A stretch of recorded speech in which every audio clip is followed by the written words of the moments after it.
And what we're going to cover is, at the beginning, is disasters. Okay? All of y'all know, have been through disasters. We're going to cover a couple of topics, definitions like surge capacity. Surge capacity, think of it like this room. We have every chair filled. No more students can come in. We're at surge capacity. And that's what it means like that. You've heard it here for shelters. We're at surge capacity. We can't take any more. So the other term is a pandemic. And a pandemic usually means it's worldwide. Okay? It's all over the world. I used to have that as a test question. It was a multiple choice test question. And in fall of 19, I probably had 20 students that missed it. By April of 2020, 4 months later, nobody missed it. So, because the answer they always picked was epidemic. An epidemic is just on a smaller scale. So, with that being said, I don't have that same question on the test. At least I don't think so. There's 4 phases that we use worldwide. And what I want you to do with the sheet of paper, you're going to make yourself a cheat sheet. This is all you're going to need for test 4 on my material. So don't go overboard because you're going to read so much stuff on it, what little you can read. I don't want you to memorize it. I'll tell you exactly what you need to know. So we're doing 4 phases. This was another one that most people missed, and it was the terms. And remember I said when you take a test, before you study for the test, divide up things that you don't know what the term is, that you heard, and you think, oh, well, I'll just not worry about it. The first one is mitigation. This is the first phase. And think of it as in a circle.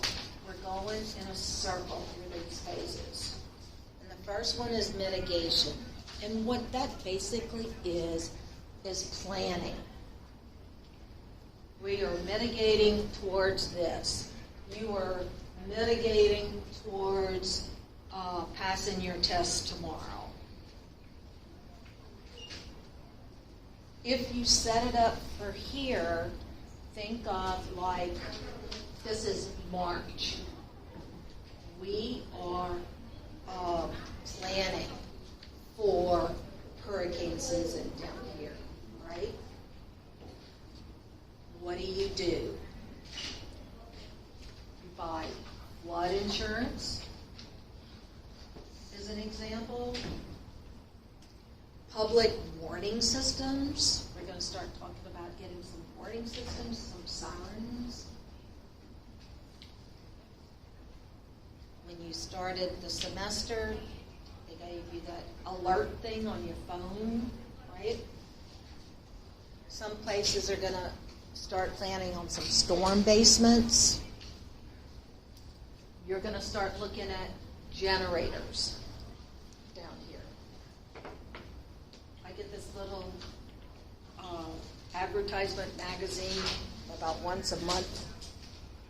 And the last month, the entire thing is nothing but generators.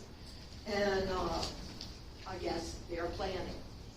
Your number 2 phase is a preparedness phase. And this is where you're gonna start checking to make sure you have your stuff. If you're working in the hospital, they're going to start checking fire extinguishers. They're going to start checking flashlights. They're going to start creating some shelters. You're going to go out and buy batteries. If you go to the store now, you see all the tons of batteries right at the register. We have a couple of organizations in the preparedness phase. The CDC. I'm not going into that definition because you guys know what the CDC is. In fall of 19, they missed that one too. FEMA, Homeland Security, all these, and there's a few more. Red Cross. What's our local organization? What? Come on, dogs. Salvation Army. I guess, but come on, you guys know, y'all know this. What is an organization down here in the South that responds to disasters? Cajun Navy, right? Who? Cajun Navy. Now, I know you've heard Cajun Navy, Jennifer. Yes? In class. But Oh, my God. Okay, well, y'all heard it in class. Y'all heard it from me. Cajun Navy, all right? So, you have all these organizations. They're getting prepared. They got to see how many boats they have, everything else. Your third phase is going to be an emergency phase.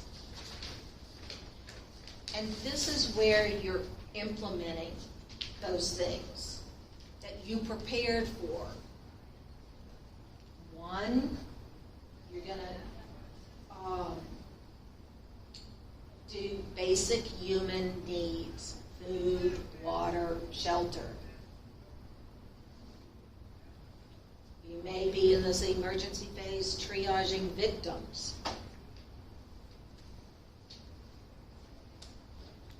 Cajun Navy may be doing search and rescue. First responders are going to be out there rescuing people.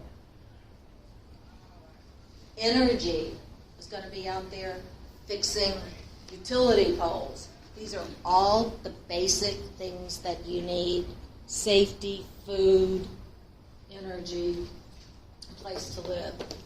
The fourth phase of a disaster is recovery. And this is designed to bring this community back to its original, or back to normal. Let's put it that way, back to normal. And create new, safer norms. The earthquake the other day, yesterday, I think it was, day before yesterday, in Taiwan. The last time they had a hurricane was 20 years ago. Earthquake was 20 years ago. Well, some of those buildings are just, they didn't collapse. They're just standing like this. And 20 years ago, a lot of people died. They had a lot of damage. Yesterday, they didn't have as much problem because they had new warning systems that they put in. They learned that from the last disaster. So in recovery phases, we're going to learn something new each disaster. They're going to fix the levees better, whatever, because they didn't hold for this. Now, it's a continuous circle. Everybody could possibly be at a different level. If you didn't have house damage, and you didn't have to leave, you didn't have to do anything, you may go straight into recovery. Electricity didn't go off, whatever, bless you. Then somebody else may have had house damage and no electricity. So they're still in that emergency response phase. Somebody else may still not be in their house from Hurricane Ida. So it's a continuous thing. And it goes worldwide. So it's 4 phases. So if you listen to the news, you'll hear them, they'll always say, well, mitigation is, this is going on in mitigation. In another month, you're going to hear it, well, maybe, let's put you a little, 2 months, you're going to hear a lot of it. Okay? In the recovery phase,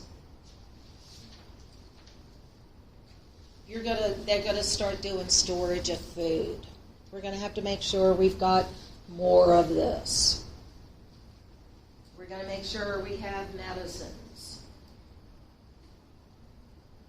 We're gonna have all these essentials. And we're gonna have re-employment. But we could also have home confinement because somebody else wasn't able to get out of their home.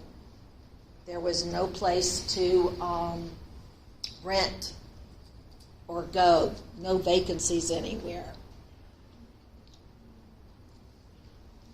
That's basically on phases. Question, because on the exam, I had a problem with this one. Okay. The difference, how do you differentiate between planning and preparedness? Because checking Preparedness- flashlights kind of sounds like planning to me, getting batteries. Preparedness is you're thinking about it, you're going to go and maybe get your flashlights. The other is when you're checking, because I can tell you, I have flashlights, I must have 100 flashlights, but I can promise you, probably more than 3/4 of them don't have batteries working today. They worked when I bought them a couple months ago, but they're not working today. And next week, a storm is coming, so I need to check my batteries. That's the difference in the phases. If you remember, after COVID, well, during COVID, people couldn't go to the hospital because the hospitals were packed. So they popped up all these urgent care things all over, everywhere. You could come in and get your free COVID test. You can come in and do a drive-through COVID test. Well, now they're still all out there. So we have another one. We've got more urgent cares than we had 4 years ago. Do you understand the difference? Like, when you're planning, you're planning on what you need to get. You're thinking about all of that. And emergency is more, that's life-saving. Basic human needs. We have to have food. We have to have water. They have to bring us in some water. Now,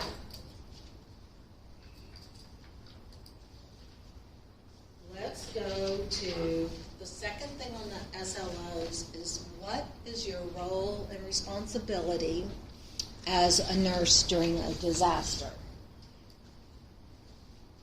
So you're going to make yourself another square and you're going to put responsibility. And this is your responsibility. You have to know your employer's procedures, what their policies are. When you guys go and sign your contract to work, because of the area that we live in, they may be doing this in all hospitals all over, but it was really popular down here in the southern states because we have hurricanes. And you can leave during a hurricane versus tornadoes and stuff. So They usually divide you up. You get a choice when you get hired. Activation team and recovery team. Activation team is usually what they call Team A, and they're the ones that are going to be at the hospital when the disaster occurs, when the hurricane comes. The recovery team comes in after everything is settled. Everything's done. The electricity is back on. Policy says that if you're smart, if you've got kids, dogs, animals, horses, anything that you have to take care of, you sign up for the recovery team. Because when the hurricane's coming, whatever's bad is coming, you got to get all those family members and animals and everything taken care of. The problem with that is a lot of people said, oh, I'll sign up for activation because they used to pay us double time and for 24 hours. So you'd bring home a pretty good size check. So a lot of people said, oh, well, I've got to do activation. We haven't had any really bad activation. If you're on activation and you can't get to the hospital, believe me, they're going to send one of those big water vehicles out to get you. And they've done it because I had to be picked up in one of those vehicles. And because my car sat on the ground and there was no way I could drive it. So they came and they picked us up. So if you're on activation, you need to have your bag already packed, ready to go. Let's say you're at work, 10 o'clock in the morning, they activate it. They will give you some time to go home, get your bag, and come back. But that's it. But a lot of nurses said, oh, well, I'm going to sign up for activation, and I'll work those minor hurricanes and get all that money. But as soon as a 5 came in, oh, I'm just going to call in sick. Those people lost their jobs, and the hospitals will fire you for it. And lots of luck finding another job, because that's the worst thing you want to get fired for. You could kill somebody and not get fired, but if you don't show up for your activation, I promise you, you're going to get fired. Unless your boss has got tons of people. So when you sign that sheet of paper, almost all of them make you sign it when you go to work to decide which one you're going to be on. Think long and hard. If you've got home responsibilities, pick the recovery. And these days, I would still pick the recovery because you all see what happens with disasters now.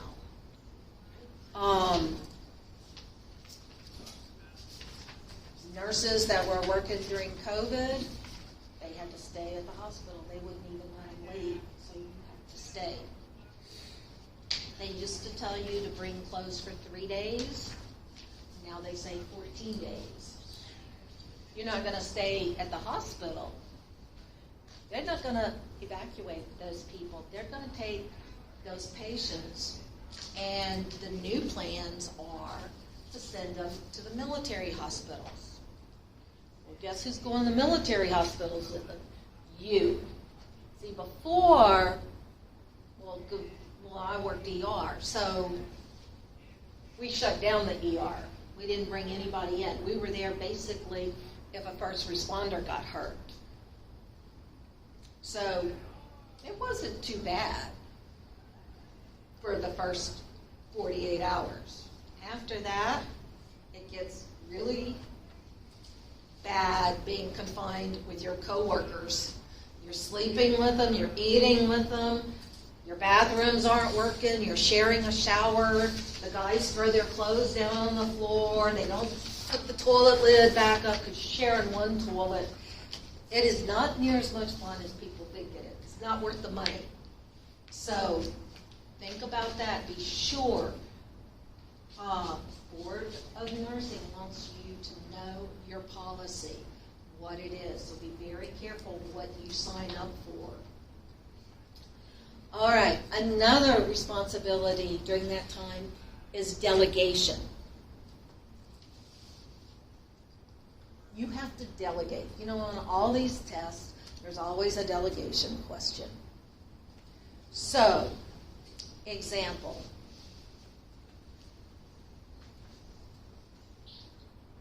You're the charge nurse on this unit, and they just declared an activation. So they're going to send you up some people from other units.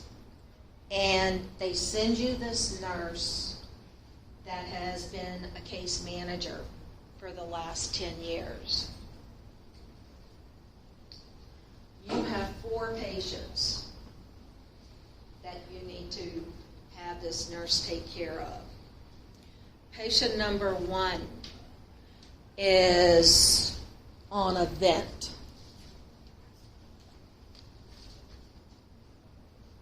Patient number 2 is on a nitro drip.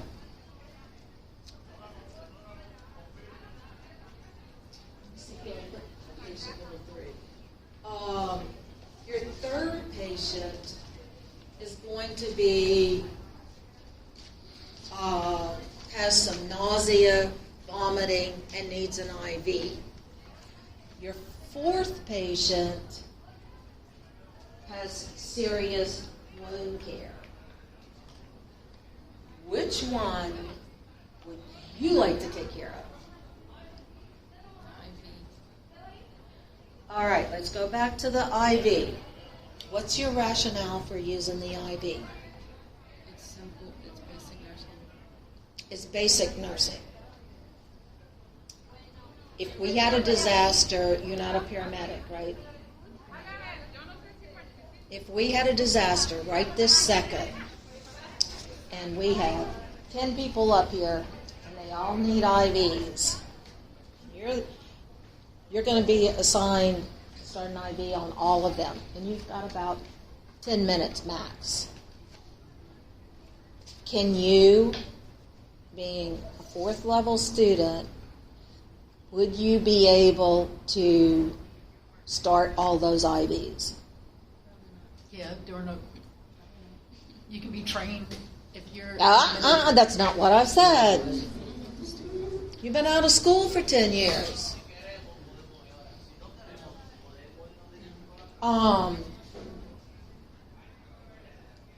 You may know the steps, but someone the other day brought me a new IV catheter. You know, that I've never seen before. Catheters are different in every hospital. Even the bags of fluids are different. You would what? You want the vent patient. Why do you want the vent patient? Yeah, which patient would you take? Okay, you want the wound care. Who wants vent and drip? All right, you're going to take the drip. How many of you in here, if I told you you need to titrate this nitro drip to blood pressures and pain, how many of you can go right up there and do it? If you don't do it, you fail the semester. So you wouldn't take it, right? Are you all 100% sure that you could do a nitro drip? All right. So what do we have left? We have left the vent patient. Machine's breathing for him, right? So what do you care? You know, patient's not going to die because he's on the vent. So now we're between the vent and the wound care patient. Which one are you going to take? Why would you take the vent?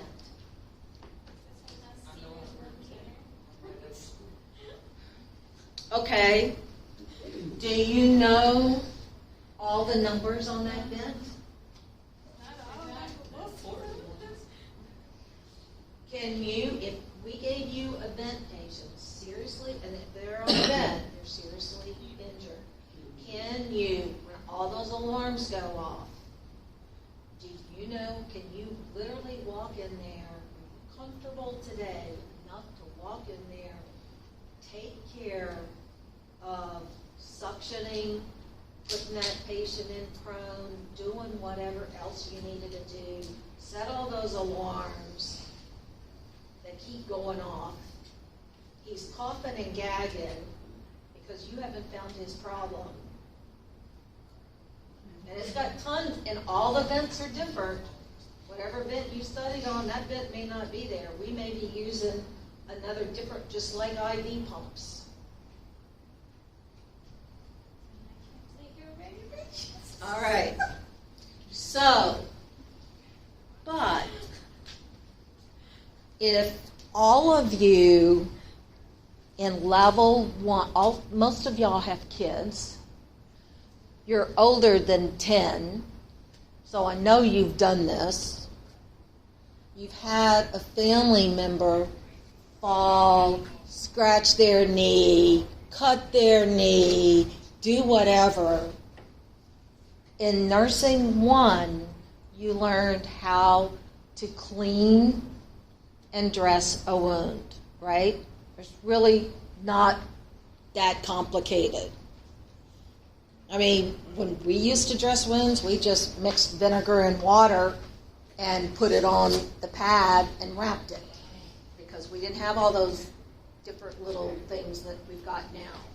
But it's still basic, and it will still take care of the wound, and your patient's still not going to die if you clean it. So, when you're going to get a lot of these questions on NCLEX, if you have difficulty answering it, think about which one you would want to take care of at your level now, because at your level now, you're probably equal to a nurse that's been 10 years out of doing medicine. Okay? Pick which one you would like to do. Honestly, I don't mind emptying trash cans.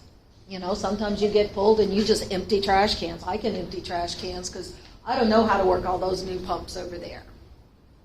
Your goal up there is to help them out on their unit. So when you get, if you're the charge nurse and you're assigning this, even if that case manager had 20 years experience in the ICU, she's rusty. Even a couple of years out, you can probably save somebody's life, but you're not going to be able to manage all those drips. You got to look those things up if you're not doing them every day. But you can bandage somebody up. So figure out which one you would want to take care of. But people usually bite the vent because they figure they can't die. They don't know that all kinds of things can happen with that vent. Another responsibility is you need to know post-event psychosocial needs. And you do this by debriefing. How do you recognize signs and symptoms of issues? Your coworkers are irritable. They're moody. Their appearance decreases. They're late. So usually after these events, they do the debriefing. And I know y'all have heard that word before. Another responsibility, allocation of supplies. Board of Nursing wants you to know that during a disaster, you may not get the supplies that you normally work with. Example, they didn't have enough vents to go around for COVID. So they had to figure out what they were going to do. They didn't have enough staff to turn people, so they had to figure out which ones they could turn. They had IV lines, and I know you've all been taught, don't put extensions on those IV lines. Make sure the little sticker on there says change Monday, Tuesday, or Wednesday. And you get in trouble when you don't do it, right? You may not have any stickers because the supply truck, all those workers are sick. They're not coming in. Or the roads are blocked. They can't get the supplies. So, not going to do you any good to sit there and cry because you can't get any tubing.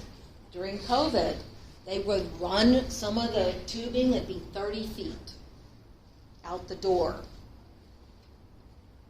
You've been taught the IV pumps need to be next to the patient, not down the hall. And they were there. They ran out of Versed during COVID. They ran out of some pain medication. So they were rationing that. Not all over, but in some places. So you need to be aware that's not the time to stomp your feet and say, oh, management isn't bringing me anything. I can't do this. You got to be aware that bad things can happen and you may not get it. So they want you to think about those kind of things during that. Another responsibility is think about difficult decisions that you have to make for patient care. If you have two patients on a vent, two patients that need a vent, and you only have one vent, they want you to think ahead of time, to give it some thought that these things could actually happen to you, not wait and say, oh, nobody told me this would never happen.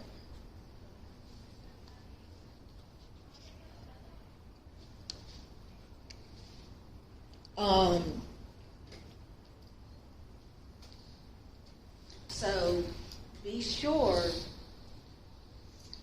that you think about that, if that's what you can handle. Ethics is another responsibility. Even though it is a disaster, you are still held to ethics. If it's a disaster and your patient hits you because you can't give him enough pain medicine, you can't hit him back. Okay? You can't say I'm not going to take care of you. You're still bound by your ethics. If you want to see something good, watch the Katrina, the movie with Baptist Hospital, and you'll be able to see some of that. Where they had short supplies, they weren't expecting flooding, they weren't expecting nobody to come and help them. They always thought they were going to get some help. And tempers flew. The other thing that they want you for responsibility is to make a plan for your family and yourself. Why? Because they don't want you at work worried that your family's not going to be okay. So if you've got grandma living at home, plan before a hurricane or a major disaster where she's going to go. If you have pets, where you're going to go. During one of the hurricanes, I had 13 dogs. And we used to have the policy you could bring your animals and your kids if you were on activation. You can't do that anymore.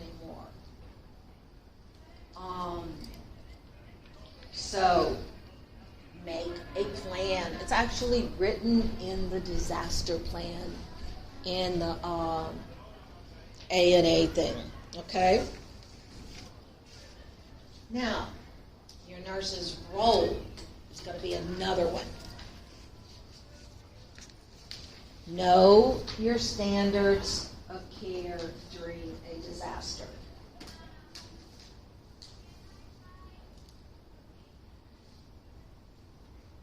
If you've got 1,000 people at your shelter and you only have 4 nurses, and you know in the hospital we tell the patients, no, you can't take your own meds, no, you can't, oh, well, mom always gives me my shot.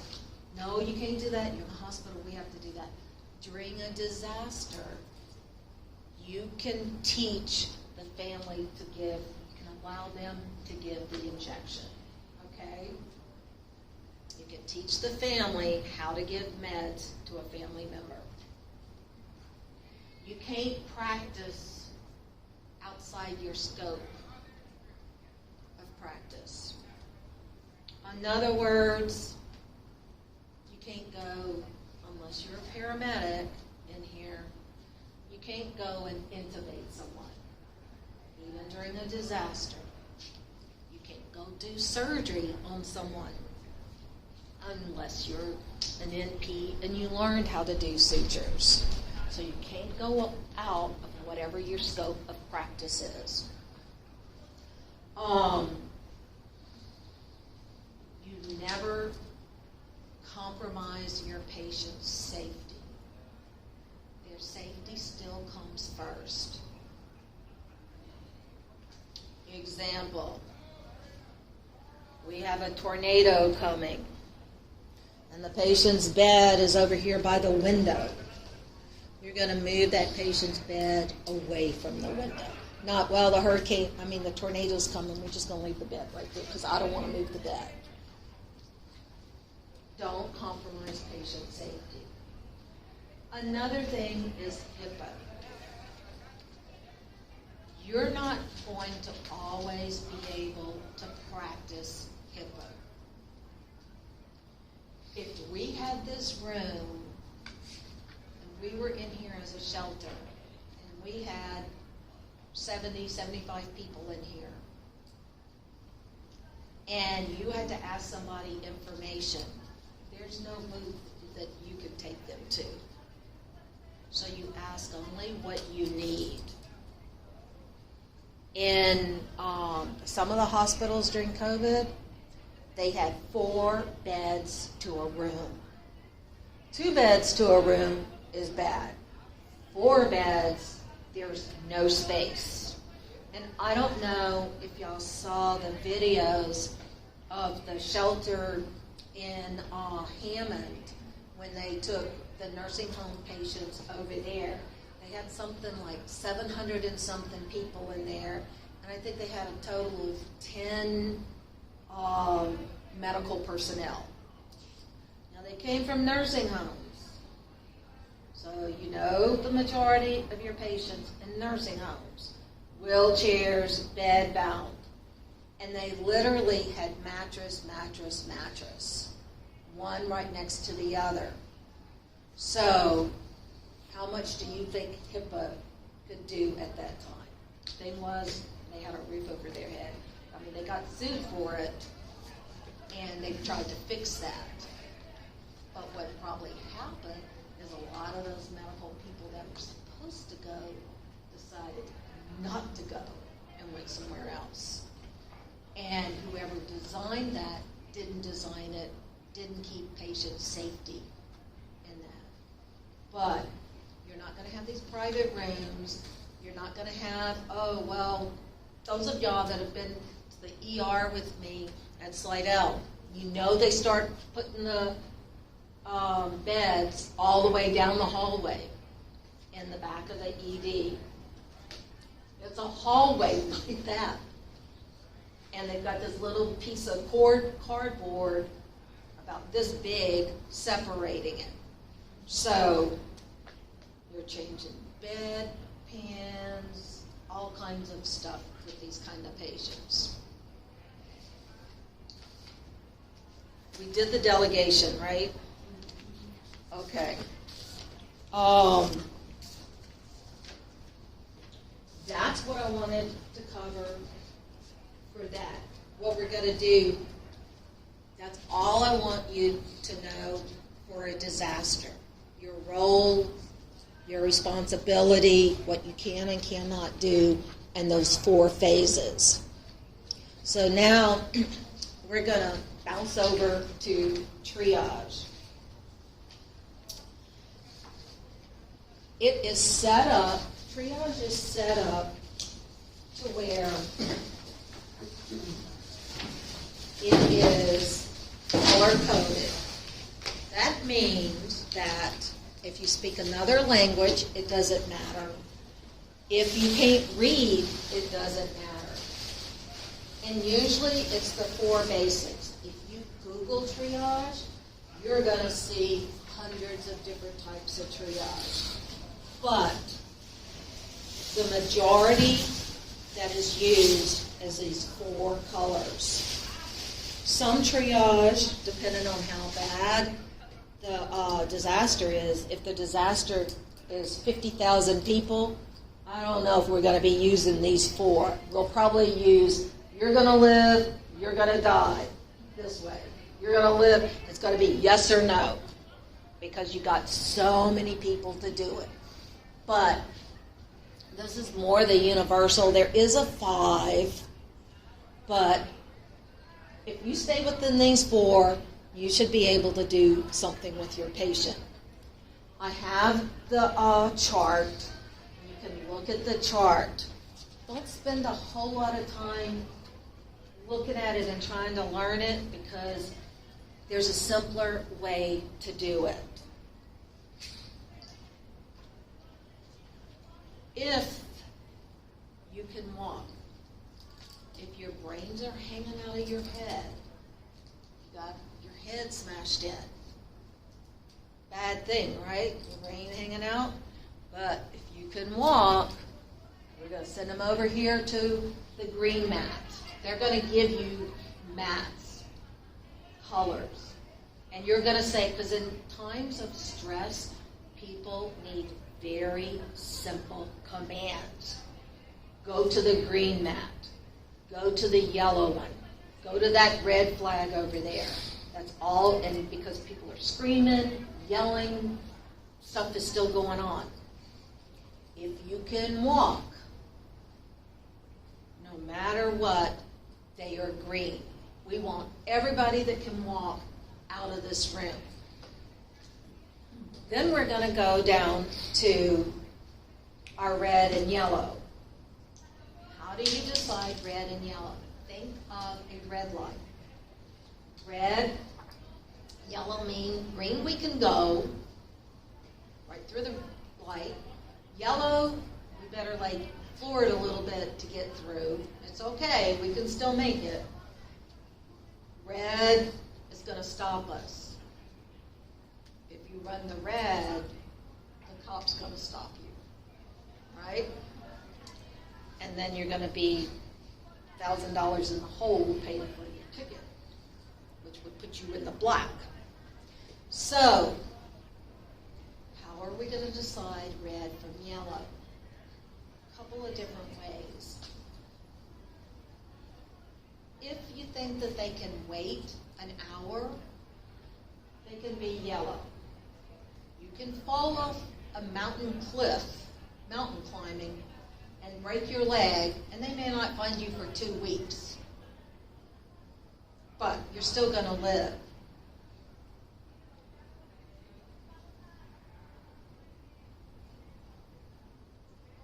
On your car, it has a gauge, and it's RPMs.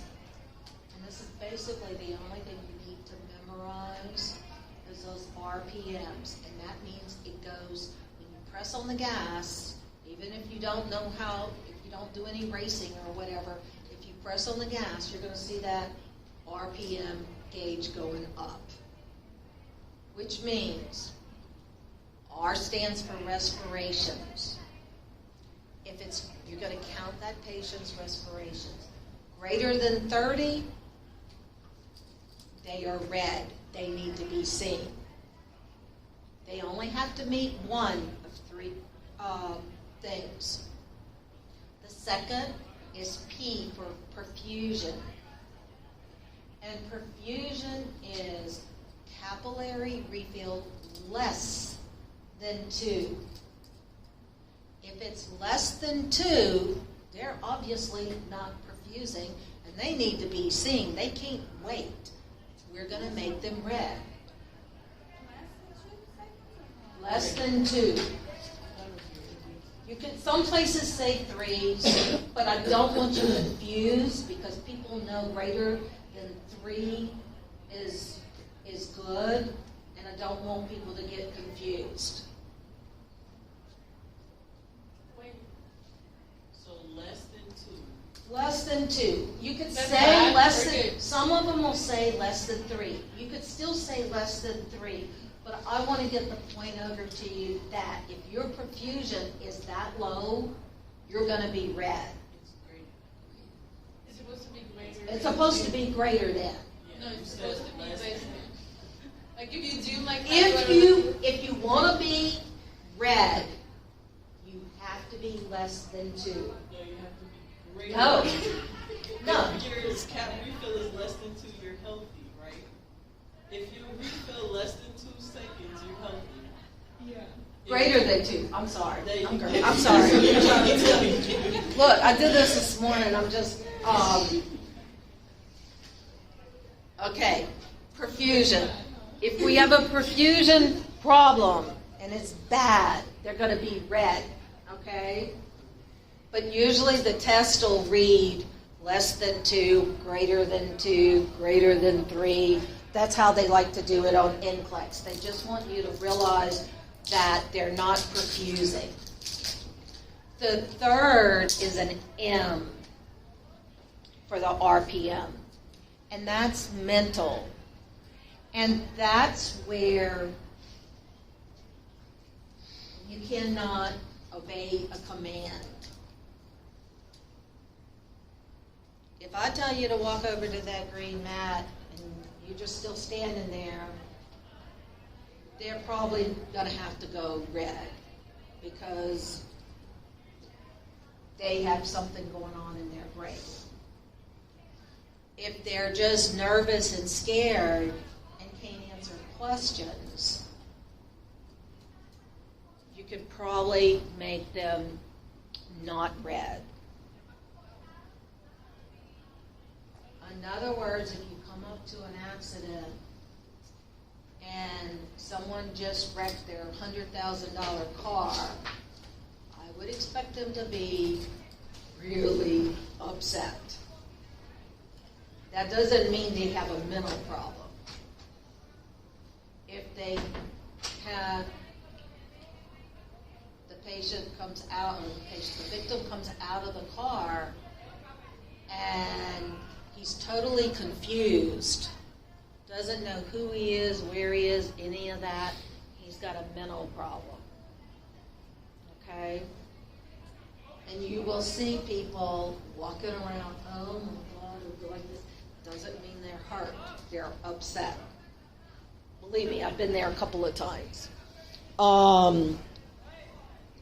So, with that being said, I want you to look at this with the start. Simple, triage, and rapid treatment. Here's that chart that you guys have.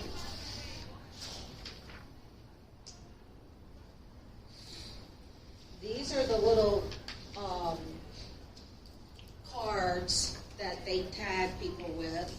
Paramedics may just dump a whole bunch to you while you're doing it. And you can look at these. Now, watch this and see if you understand it. Every multi-casualty incident is a race against time. When many people are injured, how you respond can make the difference between how many victims survive and how many die. START, the simple triage rapid treatment system, enables rescuers to do the most good for the greatest number of victims in the shortest amount of time. START training will help you save lives.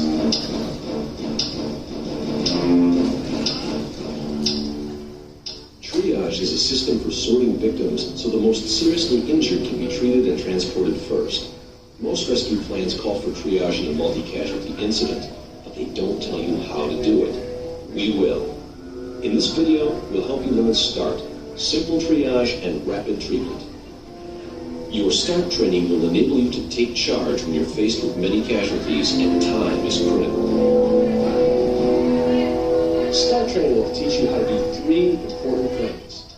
What to do when you first arrive at a multi-casualty incident, how to assess an injured victim in less than a minute, so that you can prioritize victims into 1 of 4 treatment categories. In this video, we'll use a triage tag with 4 categories: minor, delayed, immediate, and deceased. Each category is a different color. The colored strips are removed, so the last color remaining on the tag shows the patient's classification. Triage identification may be different in your region, and you should familiarize yourself with the method used in your community. Any professional or non-professional with first aid training can learn and use the START methods. Get ready. Get set. Let's start. Newport Engine 5, Newport Medic 3, respond to a traffic collision with injuries, grid 39, Avocado and Coast Highway. It sounds like a routine call, but are you prepared to respond to something like this? Central Net Newport Engine 5 at scene, 2-vehicle traffic collision, auto versus a transit bus. Stand by for additional resources. Nora, handle fire control, pull up reconnect. Safety measures are your first priority. Alan, I want you to make access to the bus and start patient triage. We got 2 people in the car, we got about 20 to 30 in the bus. Okay. Central Net Newport Engine 5, assign 3 medical task forces and 1 truck company. The company officer calls for additional resources and will continue to evaluate the scene. The START method is the answer to the first responder's question: what do I do now? Okay, help's here.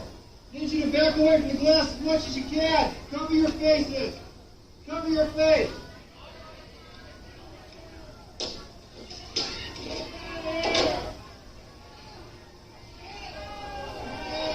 Hey, everybody, stand up and walk.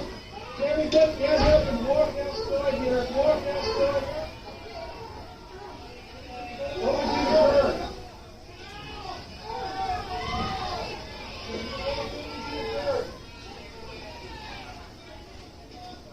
How are you two doing? Okay, fine. I need you guys to stick around and help me. So just wait for And me, you can okay? stop some of the walking people for help. I'm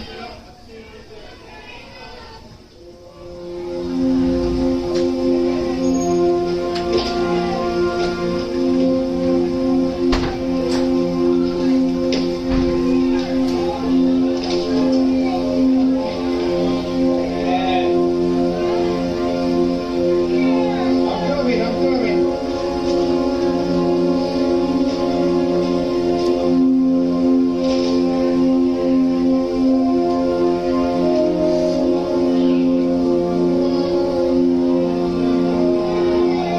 Okay, I'm gonna need to leave your help. My reposition is there when I need you just to make sure it's in stationary position, okay? Bring it on its own now. Maintain that airway. Great.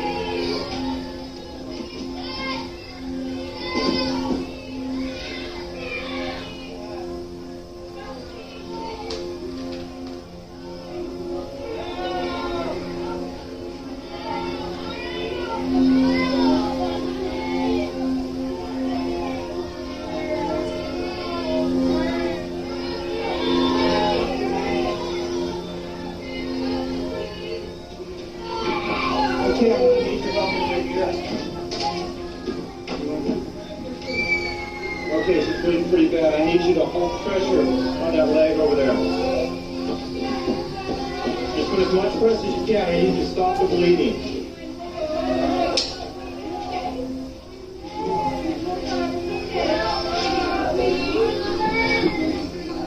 Know your name? What happened? Know your name? Know what happened?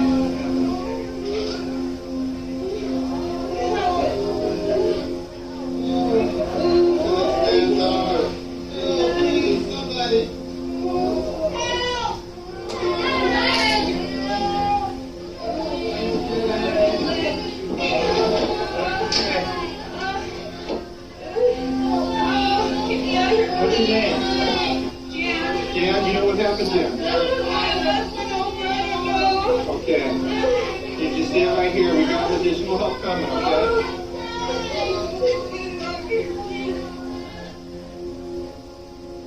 This firefighter has just triaged 15 injured people in less than 3 minutes. 9 people were categorized as minor injuries because they were able to walk away without help. It took less than 30 seconds each to assess, categorize, and tag the other 6. With START, you can confidently triage patients so the most seriously injured can be treated and transported first. Okay, so, a couple of things. Walking, they're green. If you come up on someone and they're not breathing, you can only do one thing, and that's reposition their airway. If after you position the airway and they don't breathe, they're going to be black, okay? Sometimes just repositioning the head will move the tongue out of the way and they'll start breathing. And then you'll have to figure out if they're going to be red, yellow, or green, okay? If they're not going to survive, they're awake, they're alert, and they're not going to survive their injuries, they are black, and you move on.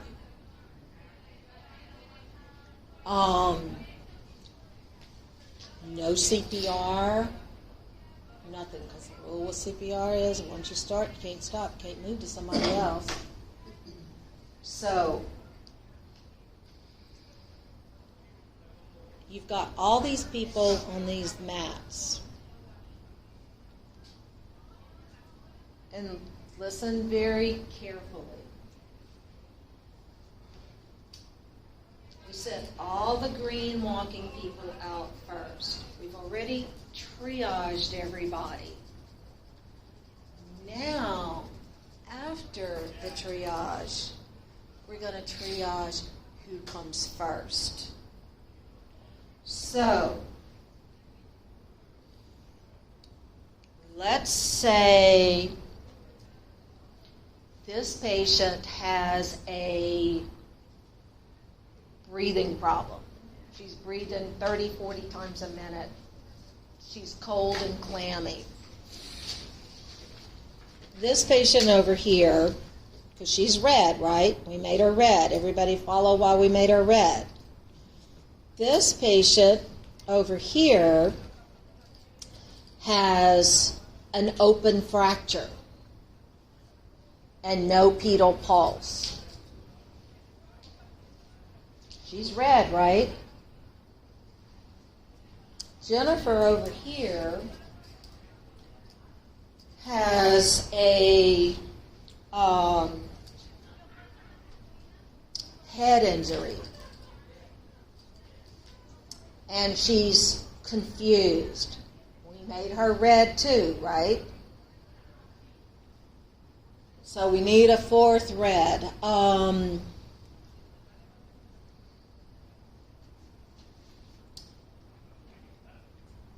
Fourth red person is got a artery or blood is just splurting out. Which one of these are you going to see first? airway always trumps everything else. Because that is something we can fix. So we're going to do her first. Then we may do the perfusion second. The mental one here, Jennifer, we are going to put her last. Why are we going to put her last? Well, number one, we can't do anything for her. Even if she had a head bleed, there's nothing we can do in the field for her. We can help her breathe maybe by doing something. We might can stop the bleeding. You know, you have an open fracture and no pulse, which is bad, but, you know, you're probably not going to die if we can get you to the hospital in an hour. But Jennifer, we can't x-ray her brain. We don't know how bad her brain is. So,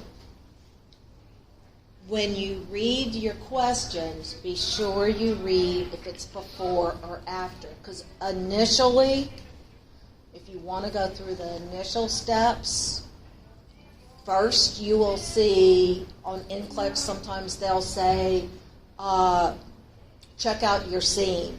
Don't enter your scene till you've made sure it's safe. In other words, just don't go run in there and start doing stuff, okay? Make sure your scene is safe. After it feels safe, the building's already fallen down, then you can go and do whatever you need to do. Walking goes out the door. Yellow. We have 2 broken legs right here. She doesn't have a pulse. She has a pulse. Both have broken legs. The one with the pulse can move. The one that has no perfusion, or we can't get the pulse, is going to be red. She's in the danger zone. Extremities, legs, hands, those things are very important because you don't want to live without your hands. You can't do anything without your hands and your legs. What if we came up on Jennifer and she has no legs, it took her legs off, and it took her arms off? Please don't tell me what my other group said. What are you going to make her? Black. She's going to bleed. What? Oh, well, but you could put a I was tourniquet gonna say, around yeah, her. you can't put tourniquets on each end. Around all 4 of her extremities and her brain is big. She's already. They actually do have an abdominal tourniquet, but chances of her surviving, if we've only got 1 ambulance and we have all these 4 reds here and this 1 black, sorry, Jim, you got to go to the end of the line, you know. Okay? And those are hard. It's the exact opposite of everything that you've been taught, you know. In triage, we call it reverse, at a disaster scene, we call it reverse triage. If you're in the ER, you're triaging the sickest patient first. Everybody else has to wait. But in the field, it doesn't work that way. The reason why is we want to save as many people as we can and use as less supplies. Because we're not going to have, if you had 1,000 injuries and you only got 20 bandages, what are you going to do? You can't waste it all on all the first 20 that comes through, right? So you're going to have to make those decisions, and that's what ANA wants you to be aware of, that could happen, that you have to make those decisions. Follow me on that. All right. So it's really simple. Green can walk. Yellow is the vital sign stuff. Red is extremely important. Black, or no sense of survival or dead. And you can actually put the little mark on them. Why? So that when the next responder comes behind you, he doesn't waste time going over and checking on her. He knows that somebody has already said she's not going to make it, so he's going to move on. Now, I mean, if you have only 2 people at the scene, that's a little bit different. But if you have hundreds at the scene, you've got to clear these people pretty fast. And if you're working in the ED, when this disaster comes on, you got to be very careful and get prepared, because you're going to get all the walkers coming in. So then you're going to really have to start triaging. And sometimes these people can do a lot in that first hour. Their adrenaline is flowing. So use those RPMs to decide. Like the girl in the film that had the leg injury but was so hysterical. You know, just because people are screaming doesn't mean they're hurt worse than the person over here that's quiet. All right? So that's what I want to cover in that. Now, we're going to go to, on the other sheet, we're going to do bioterrorism. And like I said, you guys are really lucky, because like in only 17% of BSN programs teach bioterrorism and nuclear disaster. So to get it in an ADA program is really good. There's a lot of things that they can use for this, but the CDC and RIM have decided that the most ones that we're going to use are going to be these. Why are we going to use these for? Because we want to destroy the most people the easiest way possible to get to them. We want to cause as much damage. So, first little square, I want you to label it smallpox. You're going to have 4 squares. And I want you to draw a stick man. This is Mr. Smallpox.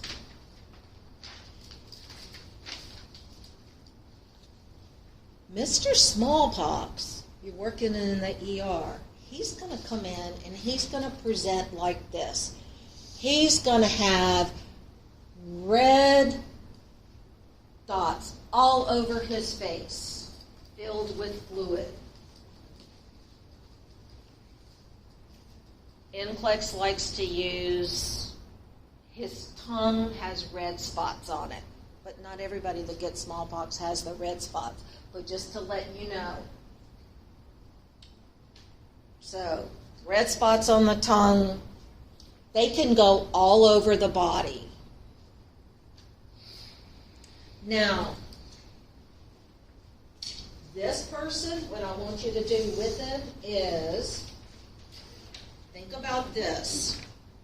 He looks like this when smallpox hits. So, do you want to be next to him? So let's build a little house around him. Put him in a house. He needs to go in isolation. Negative pressure, isolation. Preferably a negative pressure one, but as long as you know he needs to go into isolation. Before you put this person in isolation, protect yourself first. Don't run him to isolation like I've seen people do and then come back and put on gloves and a mask. Put your gloves and your mask on first. Now, this can be all over his body. So what do you think he feels like? Definitely inflammation, right? He is probably going to have some fever. You guys are all too young to know chicken pox, but chicken pox itches, has fever, it makes you feel terrible. I've had chicken pox. Believe me, it is nothing nice. Some people have it worse than others. So, if he has a fever, what would you do with a patient with fever?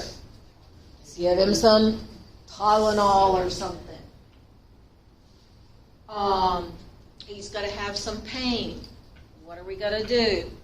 Give him some pain medicine, right? If I look like this, my anxiety would be through the roof. So, what are you going to give him? Anxiolytics. Something to relax him, right? Ativan, Xanax, something. These people cannot have any visitors. Okay?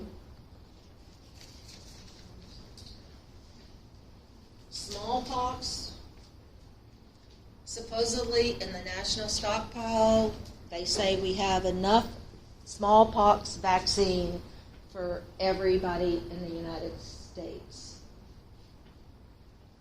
The only two countries that have smallpox locked up is the U.S. and Russia.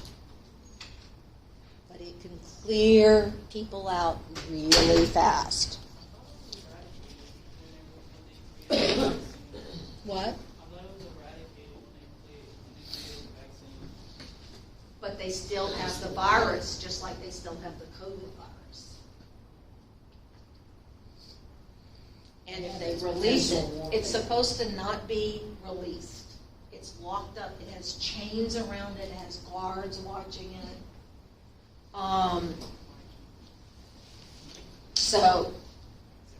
But there's a reason why I'm sure they keep the vaccine.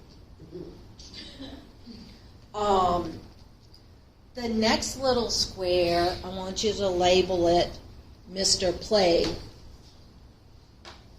And I want you to draw your stick man.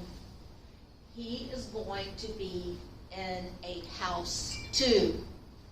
Why are we putting him in a room? Because you don't want to catch the plague. I think of the plague as the flu. Oh my God, I got the plague. I feel like I have the plague. Isolation. That's where the saying came from. Avoid that person like the plague. Avoid that restaurant like the plague. And I know y'all all heard that somewhere. How are these people going to look? Their lymph glands are going to be extremely swollen. Think of the plague, maybe the cousin to flu, maybe mono, kind of on that line if you think about it. Those lymph glands, I'm telling you, you can see across the room. You're not going to have to feel them. So, when you have the plague, like you have the flu, what are you going to feel? Headache, fever, weak, chills. So, how are we going to fix it? Tylenol, fluid, pain medicine. Y'all follow? Okay. Where do we get the plague? It came, if you think about, the only way that I could remember, because when I read all those charts, they just blur my mind. So I have to associate it with something. And the plague, the P, I think of pirates. And on pirate ships and all the pirate movies, they always have rats running around. And they always get sick on those pirate movies, and they die on the pirate ship because the rat bit them. So it was known in 1346. 1346, it was called the Black Death. So it's been around for a very long time. A lot of these things are really coming back out. It's also why is it used as a weapon? How can it be used as a weapon? during the war, they produced fleas, and they put them on planes, the fleas, and then they would fly over the areas and drop all the fleas. So, fleas have the plague, okay? So if you got a person that comes in and he's got a bite and he's got these lymph glands, you might be wanting to run, okay? What's bad about this? It has a high fatality rate. These people go into shock first, then they go into DIC, then they go on a vent, then they get septic, and then they die. That's why the saying says, avoid it like the plague. You don't want to get anywhere near it. The next little square, he doesn't go in a house. This is Mr. Anthrax. And anthrax, the word comes from anthracite. And anthracite is a mineral, a black mineral that lives way down in the earth. And it can live there for millions of years. If they find any anthracite in any farmland, they can never use it. Because the cows eat the grass, you eat the cows, you're going to get sick. Who are these people that are going to be most susceptible to that? Well, think about it. You've got a field way out here. Think about Texas. You got cattle ranches all over. So who do you think is going to come down, shows up in your urgent care with some symptoms? The people eating that meat. What? The people who are eating the cow. Could be eating the cow, but what else? Drinking the milk. Isn't that the same thing, eating and drinking? No, you can eat the cow, but you can't drink milk. No, what I was getting at was, I'm sorry, y'all, I left it on because Dr. Barrow called me earlier and I missed it. And I want to be sure she's not calling me again.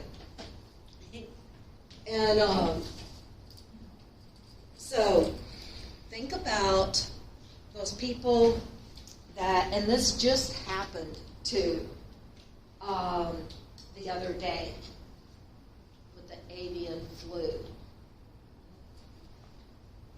It's making a comeback. If you are, what kind of people work with animals? People shear sheep, right?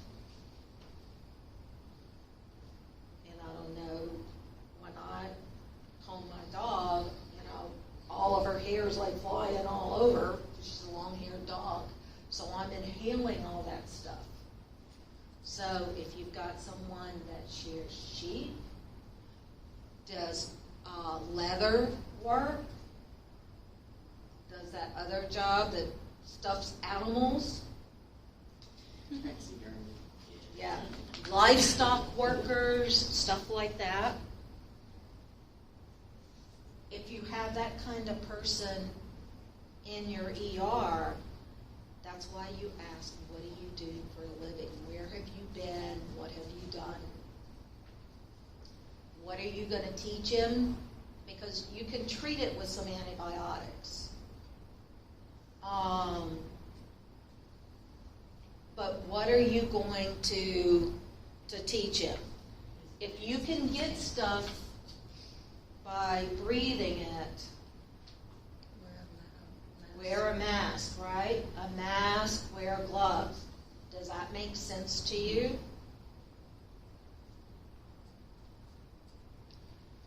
Anthrax is actually, when they use it as a bioterrorism material, it's man-made. Weren't they male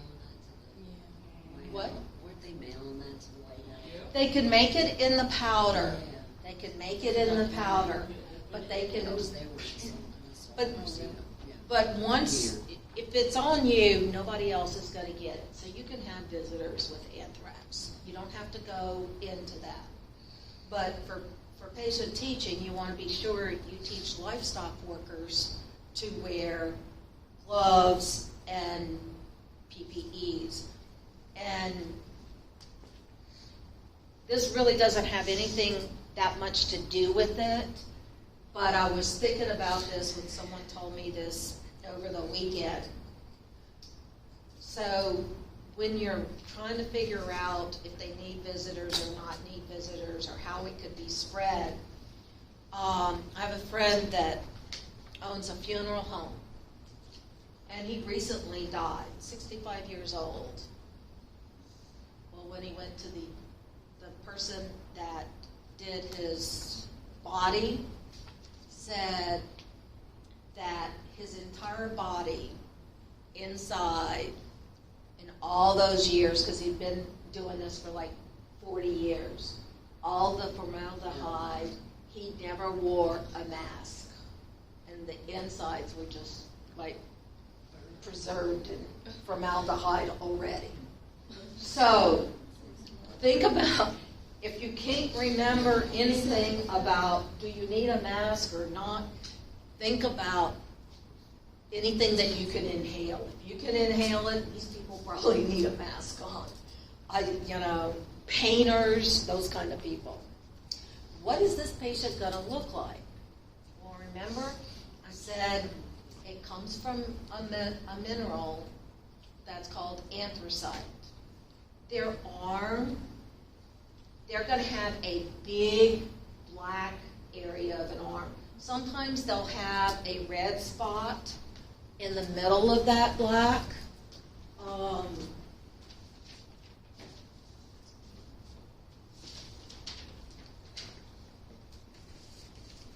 It'll look kind of like this.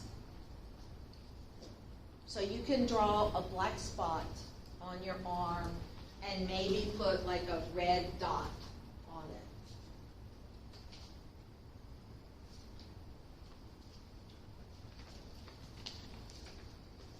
See? I would have made copies, but I was told I can't make copies because it's a copyright thing. But y'all can always Google it. The next little thing is number 4, and that's botulism. Your stick man does not need a private room. You cannot catch botulism. So if you can't catch it, you probably can't breathe it. So, and you can't touch it, it won't give it to you. So the only other way that you're going to get it is probably by eating it in your body. Years and years ago, like centuries ago, they put it in water supply. And what they plan to do with this botulism is put it in canned goods. Water supply and canned goods, you'll see that. It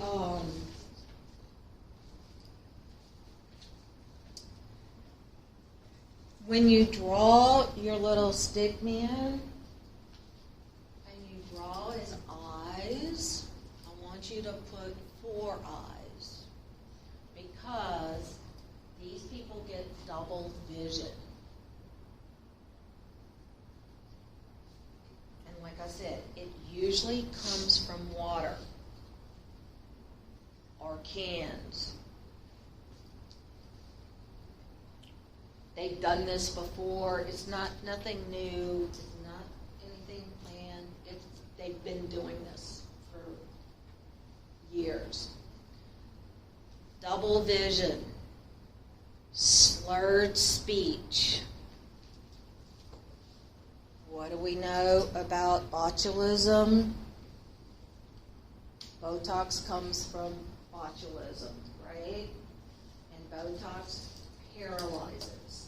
So botulism is going to paralyze your patient. What are you most worried about? If your patient gets paralyzed, breathing, right? These people, you're going to have to get ready for a vent. The most you can do for these people, there's no cure. The only thing you can do is the supportive care, which includes, IV fluids and all of that, whatever's wrong with your patient. If some of you remember, honey is not given to children under 2, okay? Because they can get the botulism from the honey. All right. 4 things. 2 in ISO and 2 not. The next thing that we're going to cover, those are 4 chemicals. The other is going to be a nuclear event, radiation. And there's a couple of things that I just want you to know about radiation.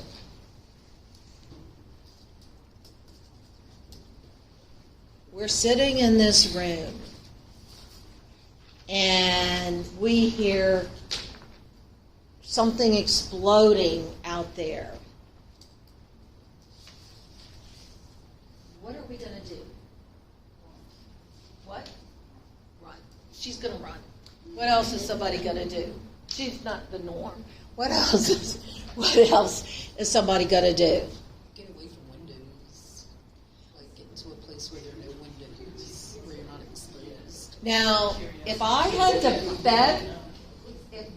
to bet some money, if we heard, y'all can't see out that window, you're going to go over to that window, honestly, and look and see what's going on. I'm ex-military. I would not do that. but there's a few, and that's just human nature. That's what people do. If when we were in the old building, because of where we were at, I had an office window so I could look out. Every time I heard the sirens, I was looking out the window. But you're not supposed to go near the window. Why not go close to the window? If it's nuclear, the radiation can come through the glass. So you're just staying right there. When the nuclear plant blew up in Chernobyl, the people ran to the highest bridge so they could see it. All those people died. Okay? So, what we want to do is we want to put as much distance as you can between that radiation. So, you're going to go out in the hall, preferably downstairs, because what did we learn? Air rises. So you don't want to go to the roof. You're going to get even more. So another thing is when that happens, you should stay where you are for 24 hours. Usually it dissipates after 24 hours. Or unless somebody comes on your radio and says it's safe to go back outside. But you should not go outside for a minimum of 24 hours. Well, we just got all exposed to this radiation because we're sitting in here and we ran and we looked at the window. So now what are we gonna do? You said you were exposed. We were all exposed, so now what are we gonna do? There is something that you can do. Rinse off. You could take off your clothes. You have to take off your clothes. You can shake it. Put your clothes back on unless you want to walk around naked. I don't think anybody in here wants to do that. So, shaking your clothes will reduce 90%. You might die with the other 10%, but 90% will at least give you a couple more years or months. If you are at home and you're exposed and you need to wash down with water, or you're outside, you can wash down with the water hose. You start at the head and you go down so that it washes down. Now, let's start at the head. We have hair on our head, right? So, and almost all of y'all have long hair. So I know, and there's no beards in here, but I did have a guy this morning that had a beard and used conditioner on his beard. So, if you've got a beard, don't put any conditioner on it. If you've got hair on your head, do not put any conditioner. Why? Because it will trap that radiation in your hair.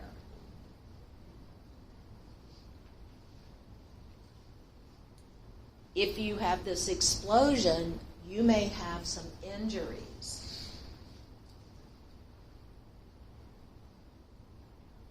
You don't squirt those injuries first. Let's say you have a big lack. You're going to cover it up with some waterproof dressing while you're doing the washing. When you're finished with that, you can use, and this is in the CDC and all the government books, you can use, I actually even bought one just because of that. You can use a flosser, a tooth flosser, you know, with the water. Yeah. What's a water pick? Sorry, I had 2 days of clinical. A water pick. If you don't have, and you can do it from a distance. If you don't have a water pick and you need to clean it out, you want something that puts some distance between you and that patient. So use some tongs or something like that. If you've got to pick out glass or whatever, don't put your hands in there and use your hands. Either use the water pick to get it out or use tongs to pull out glass. Now, we've done all that. I just have a question. So when you say you're going to cover with the waterproof dressing while washing, so your point is that while you're washing, you don't want to get any of that water into the wound? You don't want to get it into the wound because it's going to force it in deeper.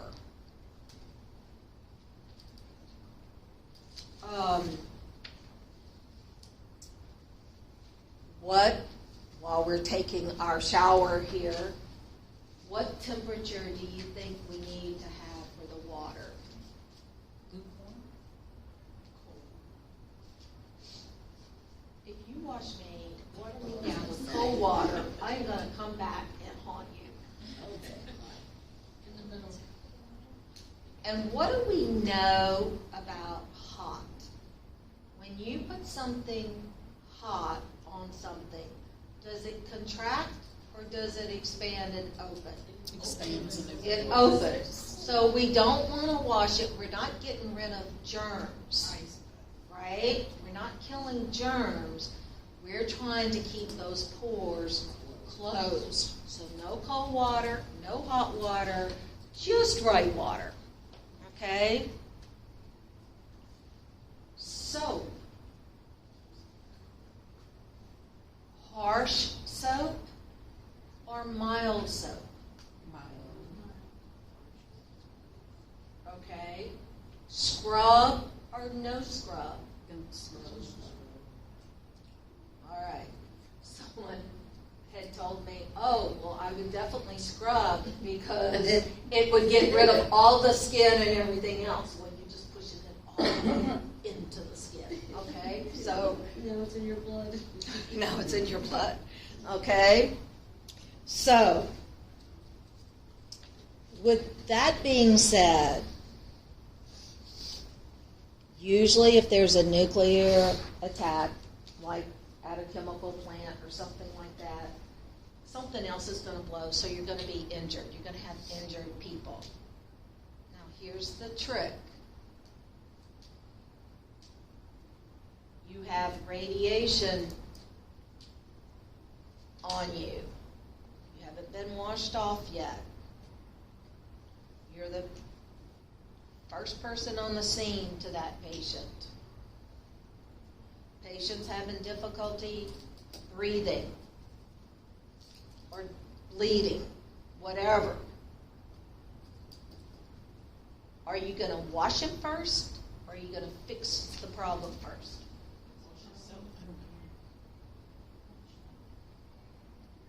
They're not breathing, you said?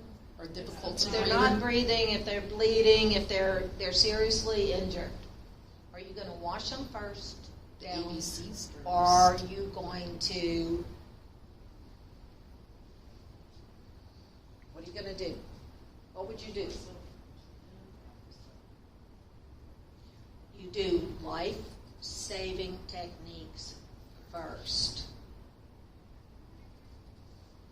This is for radiation. This is not for this kind of triage where it was gunshots and stuff, or, bus accidents or whatever, building crashes. For radiation, nuclear radiation, you're going to do life-saving techniques before you decontaminate. Chances, and the reason for that is chances of you getting something, is some of that radiation, because you weren't exposed to it, you just ran in, you came from somewhere else, you're probably not going to get it. Or you can take medication for it, because you can take iodine. Iodine tablets, as long as you take it within 4 hours of the exposure.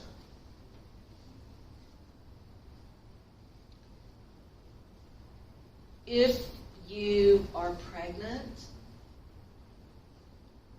you cannot do any kind of treatment on a patient that is radioactive or been exposed to any of that. So save life before decontaminating unless pregnant. Why do you make it so complicated unless pregnant? Because that's the only stipulation. If they're pregnant, you can't If save you're, their life. if you're pregnant, you don't want pregnant patients can't have visitors. Pregnant nurses can't take care of patients. So pregnant people, you're just out of luck. You can't do nothing. You're going to have to go hide in a bush somewhere. So you say you take an iodine tablet within 4 You hours? could take an iodine tablet. Like I said, during COVID, you couldn't find iodine tablets because everybody thought World War III was coming. So all the iodine tablets are gone. Why am I laughing? That's not funny. They are still gone. Now, this week, the avian flu has come back. They found an egg contaminated, so they had to put down thousands of chickens because of one egg. So now they're checking everything, and it was mammal to mammal, and then they found a person, I think it was Texas, that came down with the avian flu that actually caught it from a chicken. And I talked to someone else since then, and they've heard of 2 cases already. But my case is 24 hours old, so it's possible they're going to have more. If you have chickens at home, the birds can drop the avian flu to your chickens. And if you eat the chickens, you've got a problem because you're going to get really, really sick. I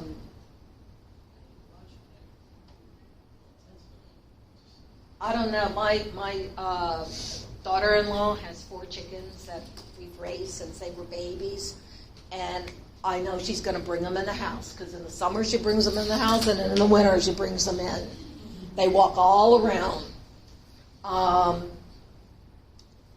don't know what I'd do if I had 1,000. They actually asked one of the people, I was watching something on one of the news channels, and it might have been Fox, and the guy said, if one chicken gets it, they're all going down.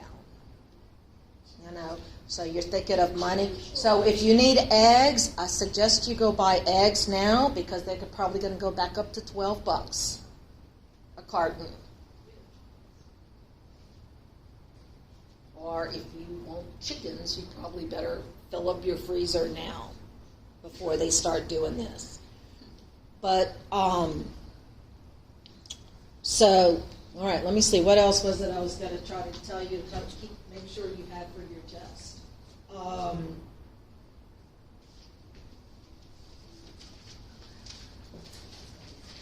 think that was just about it.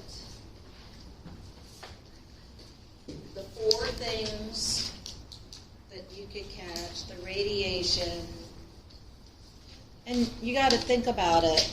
The radiation doesn't have to be a war. It could be in the hospital, the nuclear. Things can go wrong in there. People can get exposed at the nuclear plants. That's why it was such a big deal when Russia invaded Ukraine because of the nuclear plants that are there. And if you remember, the soldiers came in, the soldiers were digging trenches, they all got sick, so they had to pull out. Because in that area, when they had an explosion before, all that radiation went into the ground. Chernobyl still hasn't been fixed. It still has leaks in it. So if they bombed that, when it hit Chernobyl years ago, in California, they were checking their fruit coming in to make sure it had no radiation in it. Because it spread in the air, it went to England. People in England started coming down with cancer. It just started spreading all over.